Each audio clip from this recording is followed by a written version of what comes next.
Robin Uthappa IPL 2026-এর আগে ভাইভাব সূর্যবংশীকে একটা সতর্ক বার্তা দিয়েছেন। তো ভাই, ইন্ডিয়ান প্রিমিয়ার লিগ 2025-এ বৈভব সূর্যবংশীকে রাজস্থান রয়্যালস দলে নিয়েছিল, আর সেখানেই তার দারুণ পারফরমেন্স দেখতে পাওয়া গিয়েছিল। নিজের ডেবিউ ম্যাচেই একদম নির্ভীক আর আক্রমণাত্মক ব্যাটিং করে প্রতিপক্ষ বোলারদের চমকে দিয়েছিল সে।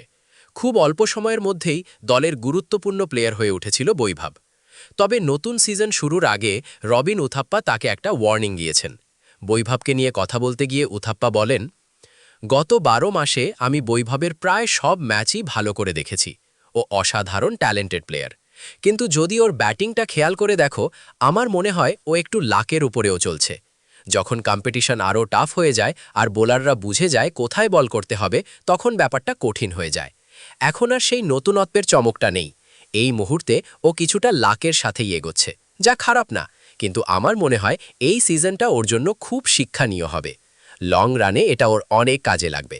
রানও নিশ্চয়ই করবে, কিন্তু আমার মনে হয় না গত বছরের মতো এতটা ডমিনেট করতে পারবে। এখন দেখার বিষয় এই সিজনটা বৈভব সূর্যবংশীর জন্য ঠিক কতটা চ্যালেঞ্জিং